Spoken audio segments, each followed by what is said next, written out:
প্রিয় দর্শক, আপনারা যে যেখানে আছেন সকলকে প্রীতি ও শুভেচ্ছা জানিয়ে নিউ ইয়র্ক থেকে রতন তালুকদার লাইভ শুরু করছি। অনেকটা প্রত্যাশিতই ছিল। বলছি তারেক রহমানের দেশে প্রত্যাবর্তন প্রসঙ্গে। তিনি যদি 5 আগস্ট যে গণ অভ্যুত্থান হলো সেই অভ্যুত্থানের পরে বাংলাদেশ আসতেন, তাহলে কিন্তু আজকে 1.5 বছরে সমাজে, জীবনে, সর্বত্র যে নৈরাজ্য, মব, তা হয়তো অনেকাংশেই কম হতো। কেন বলছি?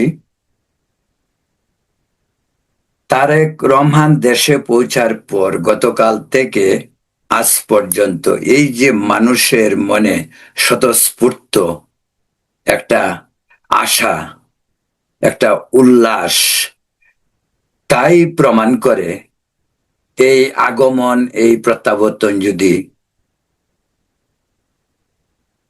আর 1 বছর আগে হতো, তাহলে এই নির্বাচনের জন্য আমাদের এই ফেব্রুয়ারির 12 তারিখ পর্যন্ত অপেক্ষা করতে হয় না। বা এখনো নির্বাচন নিয়ে যে অনিশ্চয়তা, অনেকেই বলছে যে নির্বাচন হবে কি হবে না, মেটিকুলাসলি ডিজাইনের যে রাজনীতি বাংলাদেশে গত 2 বছর প্রায় চলছে, তার কারণেই মানুষের মনে সন্দেহ, মানুষের মনে ভয়, আতঙ্ক যাচ্ছে না।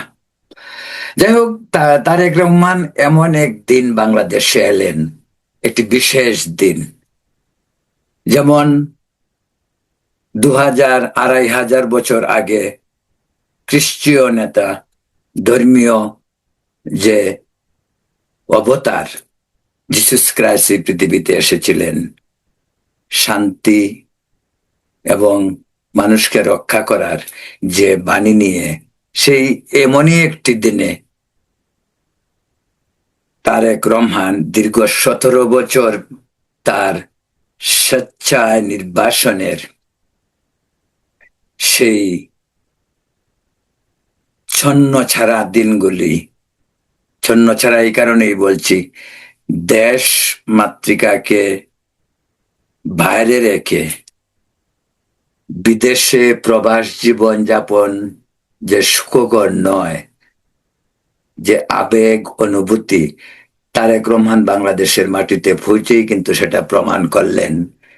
এই যে বাংলাদেশের মাটিতে নেমেই তিনি খালি পায়ে মাটির উপর দাঁড়ালেন, কিছু মাটি নিজের হাতে তুলে নিলেন। এই যে দেশমাতৃকার প্রতি তার ভালোবাসা, যে আবেগ, সেই আবেগেই প্রমাণ করে 17 বছর তিনি দেশটিকে কত নিষ্ঠুর ভাবে যে তার ভুলার চেষ্টা করেছেন, তিনি সেই ভুলার চেষ্টা তার আবেগে উঠে এসেছে। তো বলছিলাম, জিসাস ক্রাইস্টের জন্মদিনে তিনি বাংলাদেশে আসলেন এবং তিনি মাত্র 17 মিনিট বক্তব্য রাখলেন। সেটা হইতে পারে 17 মিনিটের বক্তব্য যে একেবারে কম সময়, তা নয়। এর চেয়ে অনেক কম সময়ে অনেক কথা বলা যায় এবং এর চেয়ে কম সময়ের অনেক বক্তব্য, বক্তৃতা এই পৃথিবীতে অমর হয়ে আছে, এমন দৃষ্টান্ত রয়েছে।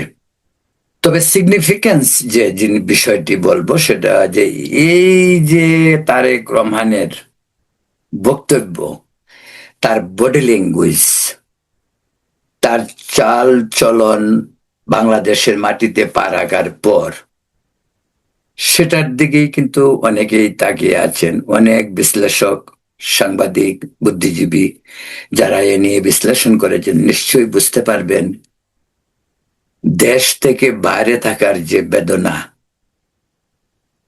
সেটি তিলে তিলে মানুষকে তিনি বুঝিয়ে দিয়েছেন 17 মিনিটের বক্তব্যে। একটা বিষয় আমার কাছে যেটা অন্যরকম লেগেছে সেটা হলো, যেদিন তিনি দেশে আসলেন, আগেই বলছি যে জিসাস ক্রাইস্টের জন্মদিন, এদিন ছিল বাংলাদেশের সরকারি ছুটির দিন। বাংলাদেশের কম করে হলেও খ্রিস্টান সম্প্রদায়ের বসবাস। তো তারেক রহমান সম্ভবত আমার দৃষ্টিতে আমি যেটা মনে করি, তিনি সেদিন খ্রিস্টান সম্প্রদায়কে বড়দিনের শুভেচ্ছা ওই মঞ্চ থেকে জানালে ভালো হতো। আরেকটি বিষয় আমার কাছে অন্যরকম লেগেছে, সেটা হলো তিনি সম্প্রতি খুন হওয়া শরীফ ওসমান হাদিকে নিয়ে শোক প্রকাশ করলেন, তার পরিবারের প্রতি সমবেদনা জানালেন। কিন্তু পাশাপাশি তিনি এও জানেন, যদিও তিনি এর আগে লন্ডন বসে তার প্রতিবাদ করেছেন, এই যে দীপুচন্দ্র দাস, তার পরিবারের প্রতিও তিনি এই মঞ্চ থেকে সমবেদনা জানালে দেশের বৃহত্তর জনগোষ্ঠী, হিন্দু জনগোষ্ঠী, তারাও একটা মনের মাঝে আস্থা আসতো। আস্থা ফিরে, আস্থা আসবে না তা বলছি না, জিনিসটা হয়তো আরো অন্যরকম হতো বলা যেতে পারে। কিন্তু ওইদিকে তিনি যাননি। তবে চমৎকার বক্তব্য, কম সময়ে তিনি শুরু করেছেন আমেরিকান ধর্মীয় এবং মানবাধিকার নেতা মহাত্মা গান্ধীর অনুসারী মার্টিন লুথার কিং এর আই হ্যাভ এ ড্রিম এর অনুকরণে তিনি বললেন, উই হ্যাভ এ প্ল্যান। প্ল্যানটা কি? প্ল্যানটার বিস্তৃত ব্যাখ্যায় তিনি যাননি, যাওয়ার খুব একটা প্রয়োজন ছিল তাও বলি না। তবে প্ল্যানের যে মেসেজটা হলো যে প্ল্যান দিয়ে তিনি কি বুঝাতে চেয়েছেন সেটা কিন্তু পরিষ্কার হয়েছে। যেমনটি হলো ঐক্যবদ্ধ হতে হবে। কিন্তু তিনি একটি কথা বলছেন, জাতি, ধর্ম, বর্ণ, পাহাড়ি সকলকে নিয়ে আমি দেশ গড়তে চাই। খুবই সিগনিফিকেন্স। সমস্ত জাতিকে তিনি ঐক্যবদ্ধ করেই আগামীতে এগুতে চান। কথাগুলি তিনি লন্ডন বসেও বারবার বলছিলেন। এবং তিনি এও বললেন, সব ভেদাভেদ ভুলে ঐক্যের ডাক দিলেন। তিনি কিন্তু কোনো রাজনৈতিক দল বা কারো কোনো কঠোর সমালোচনা এই 17 মিনিটের যে ভাষণ সেখানে কিন্তু তিনি বললেন না। তিনি শুধু ঐক্যের কথাই বলে গেলেন। এবং আরেকটা বিষয় আমার কাছে খুব ভালো লেগেছে, যে উনি তার কিংবদন্তি মা, যিনি জীবন মৃত্যুর সন্ধিক্ষণে লড়াই করছেন, সেই মাকে দেখার জন্যই মূলত আসা। কিন্তু তিনি কিন্তু সরাসরি 300 ফিটের যে সম্বর্ধনা সভা সেখানে আসলেন, জনগণের কাছে নিজের মার দোয়া চাইলেন, তারপরে তিনি মাকে দেখতে গেলেন। তো জনগণকে তিনি এই অর্থে তিনি জনগণকে বেশ গুরুত্ব দিয়েছেন। এমনও তো হইতে পারতো তিনি সরাসরি মার কাছে চলে যেতেন হসপিটালে, তারপরে তিনি সবার সম্বর্ধনা স্থলে আসতে পারতেন। কিন্তু না, তিনি জনগণের কাছে তার মার দোয়া চেয়ে জনগণকে তার আগমনী বার্তা দিয়েই তিনি তার মাকে দেখতে গেলেন। তো এখানে অনেকেই প্রশ্ন করে যে এত লোকের সমাগম হয়েছে, কত লোক হইতে পারে? বিএনপি বিভিন্ন সোর্স আজকাল তো তথ্য প্রযুক্তির কারণে এই গ্রুপ বের করা খুব কঠিন কাজ নয়। সব সূত্র থেকে প্রাপ্ত যে সমস্ত খবর জানা যায়, কেউ 70 লাখ 80 লাখ বললেও আমার নিশ্চয়ই কমপক্ষে অর্ধকোটি অনেক লোক। পৃথিবীর অনেক দেশে অর্ধকোটি লোকও নেই, এরকম অনেক দেশ রয়েছে। আর একটি শহরে অর্ধকোটি লোক এক হওয়া এর নজিরও খুব কম। অর্ধকোটি তো ওইখানেই ছিল, তারপরে পুরা ঢাকা শহরে এই যে তথ্য প্রযুক্তির সুবাদে যার হাতে ফোন আছে, ঘরে বসে টেলিভিশনে আছে, আমার মনে হয় বাংলাদেশের 13 কোটি ভোটার। তার এরপরে ধরেন আমাদের দেশের 18 কোটি লোক। তারেক রহমানের এই আগমন যেভাবেই হোক, সেটা হোক ফোনে, হোক টিভিতে, সকলেই মেসেজটা পেয়েছে, সকলেই দেখেছে। যারা দেখেনি তারা অন্যের কাছ থেকে শুনেছে। এইভাবেই তো হয়। এবং তার এই আগমনকে বিভিন্ন দৃষ্টিকোণ থেকে মানুষ, আমার কাছে যে বিষয়টা মনে হয়, গত 1.5 বছরে ডক্টর ইউনূস সরকারের প্রতি ক্ষোভে, দুঃখে, বেদনায় এই জনস্রোত আরো বেড়েছে। দল এবং তারেক রহমানের প্রতি তার দলীয় নেতা কর্মীদের ভালোবাসা ছিল, আছে, থাকবে, সেটাই স্বাভাবিক। কিন্তু এর উপর আরো যে কয়েকটা কারণ, সেইটার অন্যতম কারণ হলো সরকারের ব্যর্থতা। মানুষ পরিত্রাণ চায়, মানুষ শান্তি চায়, মানুষ একটি শান্তিপূর্ণ সমাজে বসবাস করতে চায়। গত 1.5 বছর ডক্টর ইউনূসের সরকারের আমলে এই মব রাজনীতি থেকে শুরু করে মানুষ মারা, মানুষ খুন,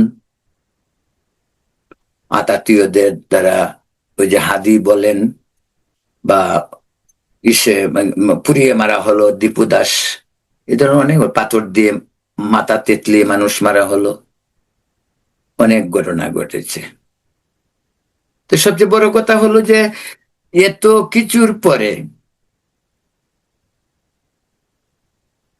আমাদের দেশে সরকার বলে কেউ আছে গত 1.5 বছর যাবৎ, তা কিন্তু মনে হয় না। যেমন কয়েকটা কথা না বললেই না হয়। যেমনটা হলো এই যে প্রথম আলো, ডেইলি স্টার আগুন লাগানো হলো, হাদিকে মারা হলো, 32 নম্বর বাড়িটি একাধিকবার ভাঙ্গা হলো, সবকিছুতেই সরকারের নীরবতা। যখন কাজ শেষ তখন তারা একটা বিবৃতি দেয়, দুঃখ প্রকাশ করে। আর আগে যখন ঘটনাগুলি ঘটে, সে ঘটনাগুলি তারা নীরবে ঘরে বসে দেখেছে। তার অর্থ কি দাঁড়ায়? কথায় বলে নীরবতাই সম্মতির লক্ষণ। তো নীরবতা মানুষ ধরে নিয়েছে। আগুন জ্বলছে একটা বিল্ডিং এ, সেই আগুন প্রথম আলোতে জ্বলুক আর কার বাড়িতে জ্বলুক, সেটা যদি মানুষ সেই আগুন নিয়ে খেলা করে, আর সেটা যদি সমাজ, জীবন, রাষ্ট্রের জন্য ক্ষতিকারক হয়, সরকার নীরব দর্শকের ভূমিকা পালন করতে পারে না। এমনকি সেখানে ফায়ার সার্ভিসকেও যেতে দেওয়া হয়নি, বিলম্বে, যাতে কাজ নির্বিঘ্নে শেষ হয়। তারপরে আমি খুব অবাক হলাম, সরকারের পক্ষ থেকে বিবৃতি দেওয়া হয়েছে। ডাস্টবিন শফিক, প্রেস সচিব, তিনিও বিবৃতি দিয়েছেন যে সরি, উনিও চেষ্টা করেছেন নাকি। এটা সম্ভব হইতে পারে একটি দেশের রাষ্ট্রে? সে তো রাষ্ট্রের সবকিছু নিয়েই কথা বলে। প্রেস সচিবের কথা শুনলে কেউ বলবে যে তিনি রাজনীতি করেন না, রাজনীতির সঙ্গে সম্পৃক্ততা তার নেই? ডক্টর ইউনূস যা বলে তিনি বলেন আরো শতগুণ বেশি। তো কোথায় স্বরাষ্ট্রমন্ত্রী ছিলেন, কোথায় আইনমন্ত্রী ছিলেন, কোথায় ডক্টর ইউনূস ছিলেন যখন আগুনে পুড়ছিল? হাদি মারা গেল, মারা যাওয়ার পরে একেবারে হইচই হাদিকে নিয়ে, যেন মার থেকে মাসির দরদ বেশি। আর হাদিকে এমন কিছু বানানো হলো যা হাদির না তা। হাদির মতো একটি সম্ভাবনাময় যুবকের মৃত্যু অবশ্যই নিন্দনীয়, অবশ্যই সমাজ, রাষ্ট্র জন্য ক্ষতিকারক। কিন্তু তাই বলে সরকার এই সমস্ত বিষয় নিয়ে নাটক করবে? এক ধরনের নাটকই হয়েছে হাদির ব্যাপারটি নিয়ে। হাদি যদি নিজেও, আমি জানি না, উনি নিজেও যদি কোনোভাবে তিনি জীবিত থাকতে মনে করতেন এরকম হইতে পারে, তিনি নিজেও বোধহয় লজ্জা পেতেন। তারপর ময়মনসিংহের বালুকায় সংখ্যালঘু সম্প্রদায়ের দীপুচন্দ্র দাসকে ধর্ম অবমাননার নামে যে মিথ্যা অভিযোগ এনে যার কোনো প্রমাণ নেই তাকে হত্যা করা হলো, শুধু তাই নয়, আগুনেও পুরানো হলো। এমন মধ্যযুগীয় বর্বরতা মানুষ কি আগে দেখেছে? কমাস আগেই তো একজন পীরের ডেড বডি, মৃতদেহ রাস্তায় এনে পুরানো হলো, ভাঙ্গা হলো অনেক পীরদের দরগা, অনেক ধর্মীয় প্রতিষ্ঠান। সবকিছুতেই ডক্টর ইউনূস সরকার নীরব ছিল। তারপরও কি আপনি বলবেন যে ব্যক্তি ডক্টর ইউনূস যে শান্তি পুরস্কার পেয়েছেন, শান্তির লেশ মাত্র চিহ্ন কি তার কর্মকাণ্ডে আপনারা গত ১.৫ বছরে পেয়েছেন কিনা সেটা বলুন। দেখেন, ডক্টর ইউনূসের প্রতি মানুষের আশা ভরসা একটা স্থান ছিল। ৮ আগস্ট তিনি যখন ক্ষমতা নিলেন, মানুষের মনে একটা অন্য ধরনের সম্ভাবনা তৈরি হয় যে অন্তত দেশটি স্বৈরাচার মুক্ত হলো, এখন দেশ একটি সুন্দর ভবিষ্যতের দিকে এগিয়ে যাবে, অন্তত আইন শৃঙ্খলা পরিস্থিতি ব্যাপারটা এবং মানুষের কথা বলা, প্লাস একটি নির্বাচন হবে, নির্বাচিত সরকার। এই দেখুন, নির্বাচন নিয়েই কত ধরনের তালবাহানা। আমি একটি কথা আগে বলছিলাম শুরুতে, যে তারেক রহমান যদি ৫ আগস্টের পরে বাংলাদেশে আসতেন, তো এতদিনে আমাদের দেশে নির্বাচন হয়ে যেত। এত ধরনের ঘটনা ঘটার কারণ ছিল না। আমি এই জন্য তারেক রহমান, আমি কিন্তু বিএনপি না, কিন্তু বিএনপি হওয়ার তো দরকার নেই। আপনাকে বাস্তবতাকে মেনে চলতে হবে বা চিন্তা করতে হবে। আওয়ামী লীগ চলে গেল, কিন্তু বাংলাদেশের কোন দলটা আছে যে দল অধিকাংশ আসনের জয়লাভ করে সরকার গঠন করতে পারে? জামাতের কি সেই পজিশন ছিল? জামাত বিএনপির সঙ্গেই ছিল। জামাত বাংলাদেশের যতগুলি নির্বাচন, হাসিনা সরকার হোক আর খালেদা সরকার হোক, সবসময় তো জামাত বিএনপির সঙ্গে ছিল। আবার আওয়ামী লীগের সঙ্গেও জামাত দূর থেকে জোট করেছে। জামাত তো সবসময় এক ধরনের শিকন্ডি হিসাবে কাজ করছে। এবার জামাতকে হঠাৎ করে এত গুরুত্ব দেওয়া, এতে জামাতেরই সবচেয়ে বেশি লাভ হয়েছে। ৫ আগস্টে সেনাপ্রধান যখন জামাতের আমিরকে ক্যান্টনমেন্টে নিয়ে কথা বললেন, তখনই যাদের বোঝা তারা ঠিকই বুঝতে পেরেছে দেশ কোন ডিরেকশনে যাবে। দেশ কোন দিকে যাবে সেটা তখনই বোঝা গেছে।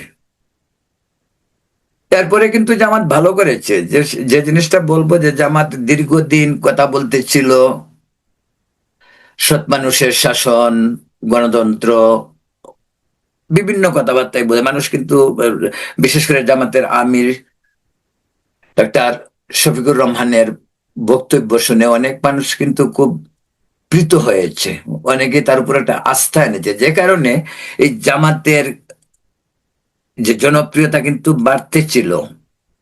তা না হলে জামাতের পার্সেন্টেজ যদি 7% হবে, গত কয়েক বছরের যে জরিপ, নির্বাচনের অংশ নিয়ে যে তারা যে পার্সেন্টেজ ভোট পেয়েছিল, সেই পরিসংখ্যান থেকে এখন যে তার পরিস্থিতি, যেটি রিসেন্টলি একটি বাংলাদেশি এবং একটি বিদেশি প্রতিষ্ঠান তারা যে জরিপ করেছে, সেই জরিপকে দেখা গেছে যে জামাতের ভোটের সংখ্যা 20% হয়েছে। ধরা যাক 20% হয়নি, 15%ও যদি হয়, 7% থেকে 15%-এ জাম করা একটা বিশাল ব্যাপার। একটি দেশের ভোটারের মাঝে 15% ভোট বিশাল। এবং জামাত কিন্তু আগাইতে ছিল। কিন্তু সম্প্রতি জামাতের অবস্থাটা এরকম হয়েছে, তৌহিদি জনতার নামে যারা যেভাবে শুরু করেছে, জামাত কিন্তু তেমন কিছু তাদের বিরুদ্ধে বলেনি। মহিলাদের উপর আক্রমণ জামাত বলেনি, উদীচীর আক্রমণ, ছায়ানটের আক্রমণ, প্রথম আলো, ডেইলি স্টারে আক্রমণ, মানুষ পুড়িয়ে মারা, হাদিকে মারা, এবং মানুষের মনে এই সমস্ত কারণগুলি, মানুষের মনে ভয় ঢুকেছে, মানুষ আতঙ্কে ছিল। যে আতঙ্কের কারণে, এই জন্য কিছুক্ষণ আগে যেটা বললাম, যে আতঙ্কের কারণে জামাতের প্রতি মানুষের ভয় এবং ডক্টর ইউনূস সরকারের ব্যর্থতা, এই দুটো কারণে তারেক রহমানের অনুষ্ঠানে লক্ষ লোকের যে আগমন, তাও একটা অন্যতম কারণ। মানুষ প্রতিবাদ জানাতে এসেছে। আজকে যদি সুস্থ পরিবেশ থাকতো বাংলাদেশে, তারেক রহমান দেশে আসতেন, লোক কিন্তু হয়তো এরকমই হইতে, আরো বেশিও হইতে পারতো।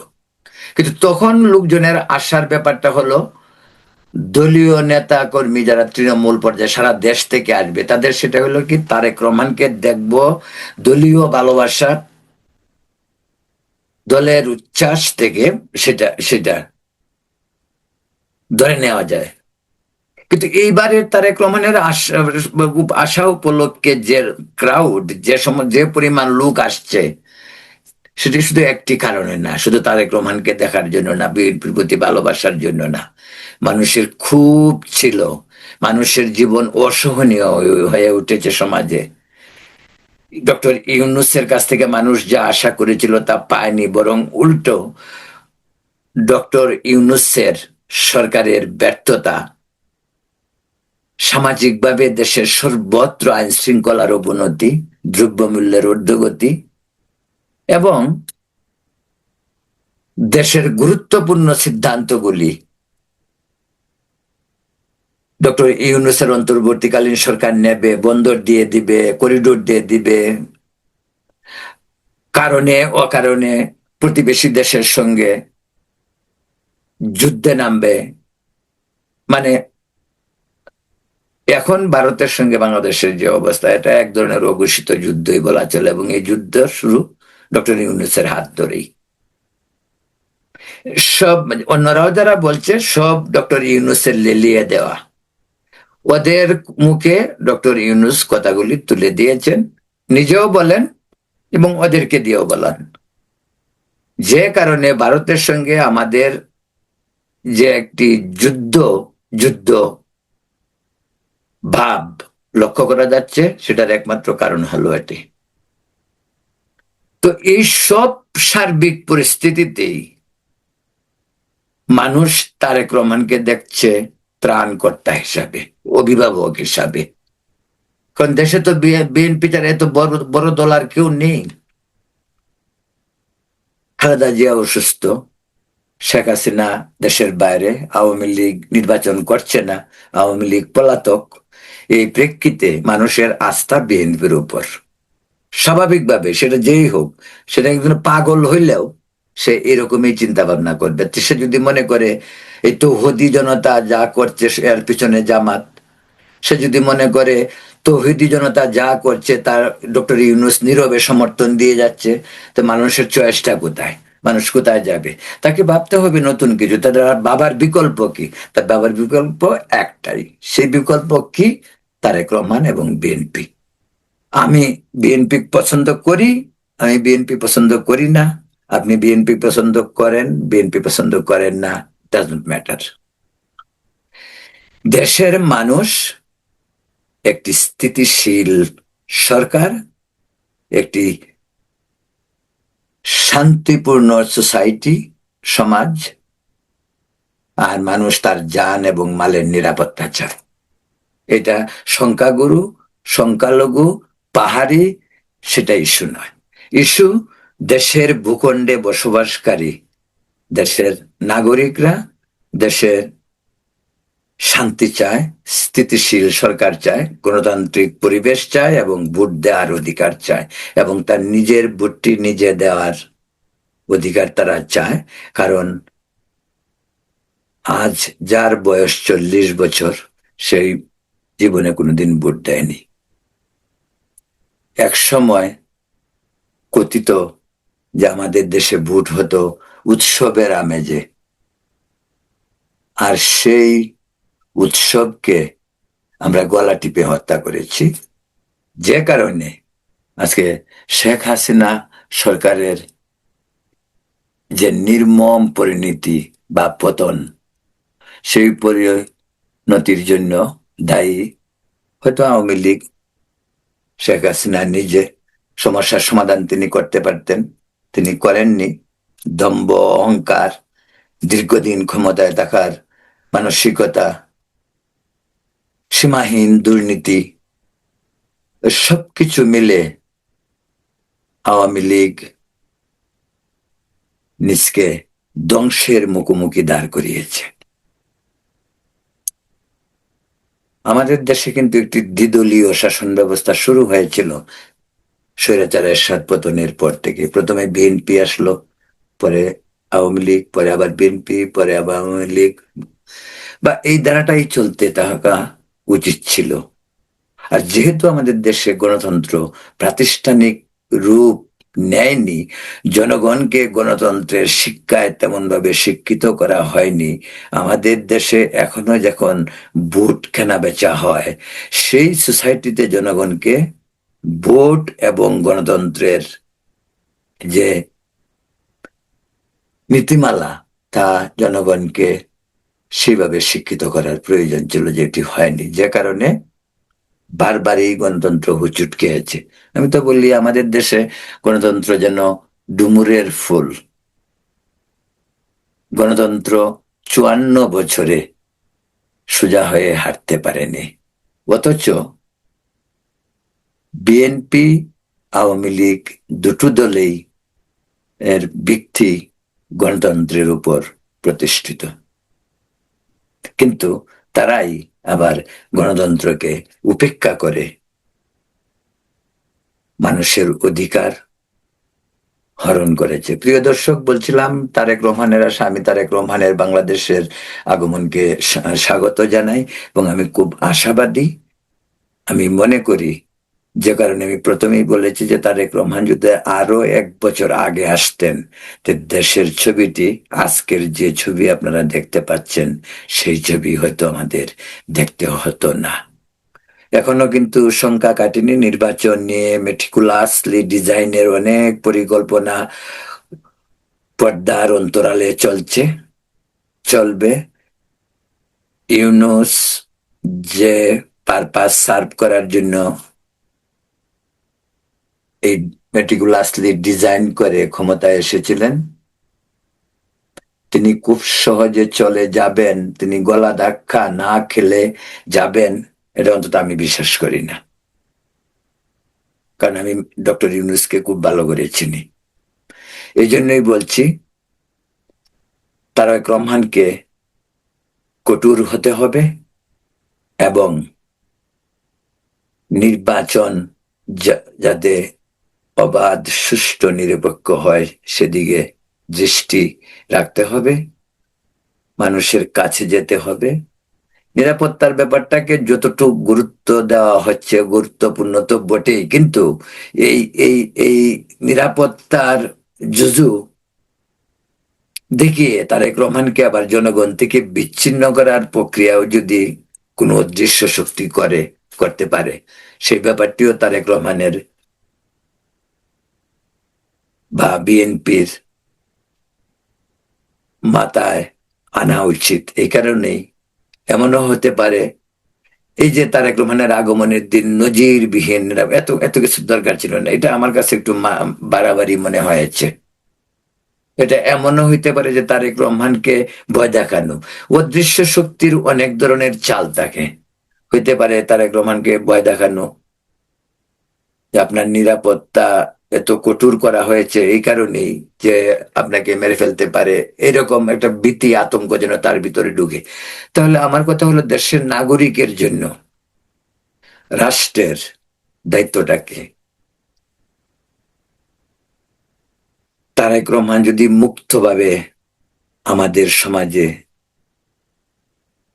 ঘুরতে না পারে, এই ব্যর্থতা কার? সরকারের ব্যর্থতা। পরিস্থিতি কেন এমন হলো? তারেক রহমান কেন? তারেক রহমান তো অনেক বড় একটি দলের ভারপ্রাপ্ত চেয়ারম্যান। তার, আমাদের তো দেশে সাধারণ নাগরিকেরই গ্যারেন্টি নেই।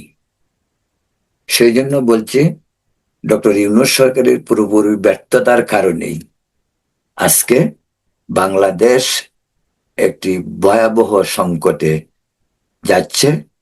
তবু বলবো, ষড়যন্ত্র যতই হোক, নির্বাচনটি যেন হয়, ওরা নির্বাচনের আগ মুহূর্ত পর্যন্ত নির্বাচন বানচালের চেষ্টা করবে। নির্বাচন যদি কোনো কারণে না হয়, অন্তত 6 মাস পিছিয়ে যায়, তা আরো 6 মাস তারা ক্ষমতা থাকতে পারলো। আরো 6 মাস অনেক ধরনের আন্দোলন, অনেক ধরনের ডিজাইন, ক্ষমতায় থাকার ডিজাইন তারা করতে পারে। তা তাদের প্রতি সতর্ক দৃষ্টি রেখে নির্বাচন প্রক্রিয়াটি যেন সুষ্ঠুভাবে সম্পন্ন হয় 12ই ফেব্রুয়ারি, সেই দিকেই মনোনিবেশ করা বিএনপির মতো একটি বড় রাজনৈতিক দল, এমনকি জামাতের কথাও বলবো। রাজনীতি, মানুষ ভোট দেবে, মানুষ গণতান্ত্রিক অধিকার প্রয়োগ করবে, কে পাশ করবে কে পরাজিত হবে সেটা পরের কথা। অন্তত নির্বাচনটি সুষ্ঠু এবং অবাধ হোক, যার ভোট সেই দেবে, এইটাই হোক আসছে নির্বাচনের মূল মন্ত্র। প্রিয় দর্শক, তারেক রহমানের সুস্থতা কামনা করছি, তাকে দেশে আসার অভিনন্দন জানাচ্ছি। আপনারা ভালো থাকুন, সুস্থ থাকুন। পরবর্তীতে আবার কথা হবে। ধন্যবাদ।